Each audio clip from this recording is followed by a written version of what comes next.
శత్రువు నోట మంచి మాట వినబడితే ఎలా ఉంటుంది? మనల్ని ప్రతినిత్యం దూషించి తిట్టేవాడి నోట మనం ప్రశంసలు అందుకుంటే ఎలా ఉంటుంది? కిక్కే వేరుగా ఉంటుంది. తాజాగా ఇప్పుడు అదే జరుగుతుంది ఆంధ్రప్రదేశ్ రాజకీయాల్లో. వైఎస్ఆర్సీపీ పార్టీ అధినేత మాజీ ముఖ్యమంత్రి జగన్మోహన్ రెడ్డి గారు అలాగే టీడీపీ మధ్య ఎప్పుడూ కూడా పెద్ద వాతావరణమే ఉంటుంది. అది రాజకీయ నాయకుల మధ్య కావచ్చు, మీడియా మధ్య కూడా కావచ్చు. తెలుగుదేశం పార్టీకి సంబంధించిన వాళ్ళు భారీగా టీడీపీకి జపం చేస్తున్న సంఘం చాలా పెద్దగానే ఉంది అన్నది అందరికీ తెలిసిన సత్యమే.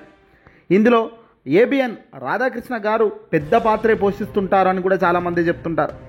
అయితే లీడర్ అంటే ఎలా ఉండాలి, ఏంటి, పరిపాలనలో తప్పులను, అవకాశాలను, ఇలాంటి వాటిల్లో కూడా ప్రతినిత్యమైన ఆదివారం కొత్త పలుకులు అనే ప్రోగ్రాం ద్వారా ఆయన చెప్పుకు వస్తుంటారు. ఆయా పరిస్థితులు, రాజకీయ ఎత్తుగడ్డల గురించి ఆ కొత్త పలుకుల్లో చాలా సందర్భాల్లో చాలా కథనాలు ఆయన ఇచ్చి ఉన్నారు. అయితే తాజాగా ఇటీవల ఓ కొత్త పలుకుల్లో తాను చేసిన వ్యాఖ్యలు తెలుగుదేశం పార్టీనే కాదు, ఏకంగా సొంత మీడియాను కుదిపేస్తోంది. మరీ ముఖ్యంగా చంద్రబాబు నాయుడు సర్కిల్ని అయితే చించి ఆరేసినట్టే అయిపోయింది. ఇంతకీ ఆయన ఏమన్నారు? లీడర్ అంటే వైఎస్ జగన్మోహన్ రెడ్డి గారి మాదిరే ఉండాలని, జగన్మోహన్ రెడ్డి గారి మాదిరిగా చేస్తున్నప్పుడు నిజంగా విజయం ఎందుకు రాదు అనే తట్టుగా తన వ్యాఖ్యలు ఇండైరెక్ట్గా ఉన్నాయి. 15 ఏళ్లుగా రాజకీయాల్లో, అది కూడా జనాల్లో దిగిన ఏ నాయకుడినైనా సినిమా స్టార్ లాగా క్రేజ్ ఉండటం అసహజంగా అనిపించడం లేదా? పై స్థాయి నుంచి కింది స్థాయి వరకు అందరూ కూడబలుకుతున్నట్లుగా అధికారంలోకి వచ్చినాక నరుకుతాం, చంపుతామని, సినిమా చూపిస్తామని హెచ్చరికలు చేయడం వెనుక ఖచ్చితంగా పకడ్బందీ వ్యూహమే ఉంది. జగన్ను చాలా తక్కువ అంచనా వేయకూడదు అంటూ ఇక్కడ ఆయన రాసుకొచ్చారు. భయమే జగన్ పెట్టుబడి అంటూ పెద్ద ఎత్తున టైటిల్ ఇచ్చారు. ఇక్కడ తెలుగుదేశం పార్టీ చేస్తున్న దుర్మార్గపు పరిపాలన ఎలా ఉంది అనేదే వైఎస్ఆర్సీపీ పార్టీ ప్రతి అడుగులో వాళ్ళు చూపిస్తున్నారు. కానీ ఇక్కడ జగన్మోహన్ రెడ్డి గారు భయంను చూపిస్తున్నారని, దీంట్లో టీడీపీ వాళ్ళు భయపడుతున్నారంటూ ఆర్కే రాసుకొచ్చారు. అధికారంలో ఉన్న, ప్రతిపక్షంలో ఉన్న టీడీపీ తప్పులు ఇదిగో ఇలాగే ఉంటాయని కూడా ఆయన గట్టిగా గడ్డిపెట్టారు. ఇప్పటి వరకు కూటమి ప్రభుత్వానికి వ్యతిరేకంగా వైఎస్ఆర్సీపీ పార్టీ మాత్రమే పనిచేస్తుందనుకున్నాం. కానీ ఇప్పుడు ఈ జాబితాలో ఆంధ్రజ్యోతి మేనేజింగ్ డైరెక్టర్ అయిన ఈ వేమూరి రాధాకృష్ణ గారు కూడా బహుశా చేరిపోయినట్లుగా కనబడుతుంది ఈ వ్యాఖ్యలతో. కూటమి ప్రభుత్వంలో ఏర్పడుతున్న వివాదాలను, తెలుగుదేశం పార్టీ నిర్లక్ష్యాన్ని దారుణంగా ఎత్తుచూపారు. ఇక్కడ తెలుగుదేశం పార్టీ డిఎన్ఏలో పిరికితనం ఉందని రాధాకృష్ణ బాంబేశారు. ప్రతిపక్షంలో ఉన్నప్పుడు బలమైన ఉద్యమాలు చేయలేదని, బలమైన ఉద్యమాలు నిర్వహించాలంటే ఆ పార్టీకి ఎందుకో భయం బాగా అని ఆయన అన్నారు.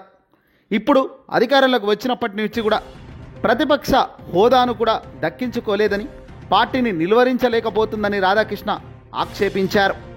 యంత్రాంగం మీద చంద్రబాబు నాయుడు గారికి పూర్తిగా అసలు ఇంకా పట్టు రాలేదని, ఆ పట్టు రాలేకపోవడం వల్ల కూడా అధికారులు, ప్రభుత్వ పెద్దల మాటలు వినే పరిస్థితి లేదని, తద్వారా వెరిసి జరగాల్సిన చప్పులు జరుపుకుంటూ పోతున్నారని రాధాకృష్ణ కుండబద్దలు కొట్టారు. కూటమి ప్రభుత్వంలో ఉన్న ఎమ్మెల్యేలు, మంత్రులు వైఎస్ఆర్సీపీ పార్టీ అధినేత మాజీ ముఖ్యమంత్రి జగన్ పర్యటిస్తున్న ప్రాంతాలలో తమదైన మార్క్ రాజకీయం చూపించలేకపోతున్నారని, కనీసం జగన్మోహన్ రెడ్డి గారి పర్యటనలను కూడా తిప్పికొట్టలేకపోతున్నారని రాధాకృష్ణ తన కొత్త పలుకుల్లో రాసుకొచ్చారు. అంతేకాదు, జగన్మోహన్ రెడ్డి గారు నిర్వహించారు ప్రతి సభకు జనం భారీగా వస్తున్నారని, 2024కు ముందు తెలుగుదేశం పార్టీ అధినేత చంద్రబాబు నాయుడు గారి సభలు నిర్వహించారు. ఆ సభలు ఏ స్థాయిలో అసలు జనమే రాలేదు. కానీ దేనికి సంకేతమో గుర్తు చేసుకోవాలి. జనం నీకెందుకు రాలేదు, జగన్కు జనం ఎందుకు వస్తున్నారో గుర్తు చేసుకోండి అంటూ కూడా ఆర్కే హెచ్చరించారు. చంద్రబాబు గారు ప్రస్తుతం ముఖ్యమంత్రి హోదాలో ఎక్కడికి వెళ్ళినా జనం కనీసం స్పందించడం లేదు. చంద్రబాబు గారిని ముట్టుకునేందుకు జనం పరిగెత్తడం లేదు. ఆయన చూసేందుకు ఆరాట పడడం లేదు. వెరాజ్ మాజీ ముఖ్యమంత్రి 11 స్థానాలకు పరిమితమైన ఎమ్మెల్యే, పులివెందుల ఎమ్మెల్యే అని చెప్పుకొస్తున్న జగన్మోహన్ రెడ్డి గారి చుట్టూ జనాలు ఈగల్లా వాళ్తున్నారు, జై కొడుతున్నారు. నువ్వు మాకు కావాలయ్యా అంటున్నారు, నువ్వు మాకు రావాలయ్యా అంటున్నారు. ఎక్కడి నుంచి అంటున్నారు? ఆ ప్రేమ ఎందుకు వస్తుందో ఆలోచించుకోవాలి, మదన తెచ్చుకోవాలని ఆర్కే టీడీపీ వాళ్లకు చెప్పుకొచ్చారు. టీడీపీ నాయకులను ఉద్దేశించి ఆర్కే ఈ వ్యాఖ్యలు చేయడం నిజంగా సంచలనమే. ఇలాంటి వ్యాఖ్యలు తరచూ ఆయన ఎప్పుడు చెయ్యరు.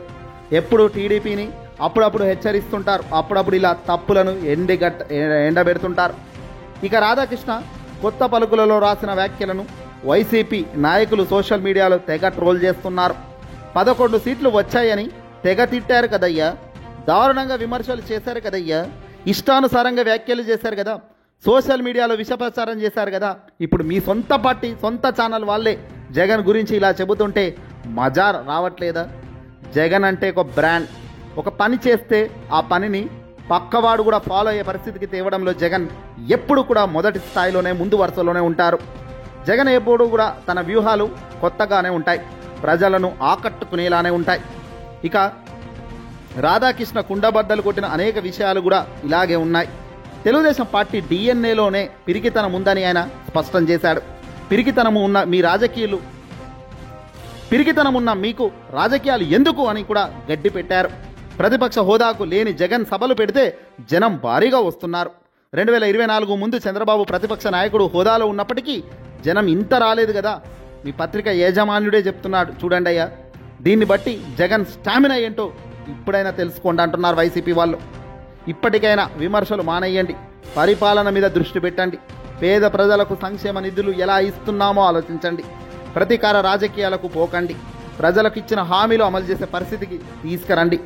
వైసీపీ వాళ్ళ పని లేకుండా మీరు గొప్ప కార్యక్రమాలు గొప్ప పనులు చేస్తే అల్టిమేట్గా మీరే ప్రజల్లో ముందుంటారు తప్ప వైఎస్ఆర్సీపీ పార్టీకి అవకాశాలు మీరిచ్చి అవకాశాన్ని మీరు తెరిచి డోర్లన్నీ మీరు తెరిచి దోమలు రావద్దు అంటే ఎలా అన్నట్టుగా అవకాశాలన్నీ మీరు సృష్టించి వైసీపీ వాళ్ళను అంటే కరెక్ట్ కాదని కూడా ఇక్కడ రాధాకృష్ణ గట్టిగానే కొత్త పలుకుల్లో చెప్పుకొచ్చారు.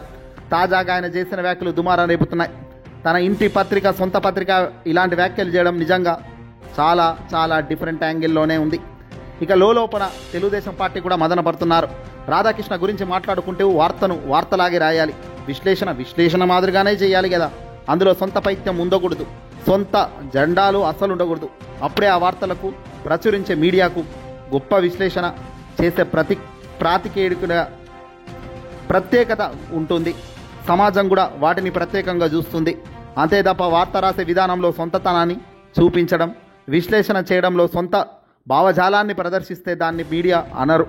దాన్ని రాజకీయ పార్టీకి డబ్బా కొట్టే ఒక ఛానల్ అని పిలుస్తారు. ఇప్పుడు తెలుగునాట అలాంటి డబ్బాలే చాలా ఉన్నాయి. అందులో ఏబిఎన్ చాలా పెద్ద స్థాయిలో ఉన్న వ్యక్తి. ఇక టీడీపీకి ఇలాంటి సంస్థలు చాలా ఉన్నాయి. చంద్రబాబు ఏం చేసినా, సొంత తెలుగుదేశం పార్టీ ఏ పని చేసినా జై కొడుతూనే ఉంటారు. ఎందుకు కొడుతున్నాం, ఎందుకు వీళ్ళకు జై కొట్టాలి అన్న ఆలోచన లేకుండా కొట్టిన ఆ జైల వల్ల కొన్నిసార్లు మంచి కొన్నిసార్లు చెడు.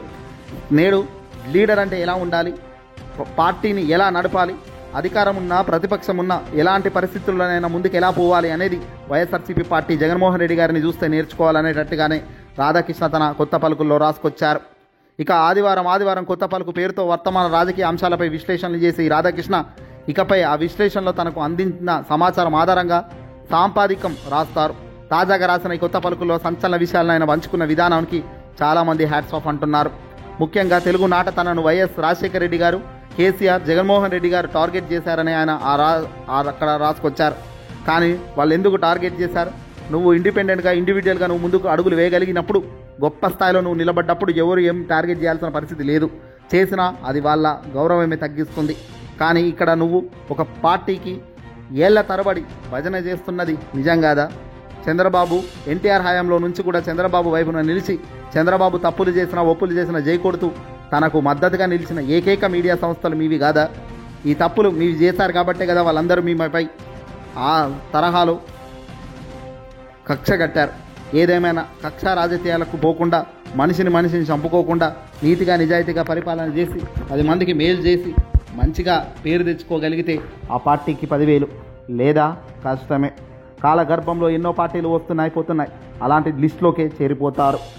ఏదేమైనా తాజాగా రాధాకృష్ణ చేసిన వ్యాఖ్యలతో తెలుగుదేశం పార్టీకి అయితే ఓ రకంగా ఏడిపే తక్కువ.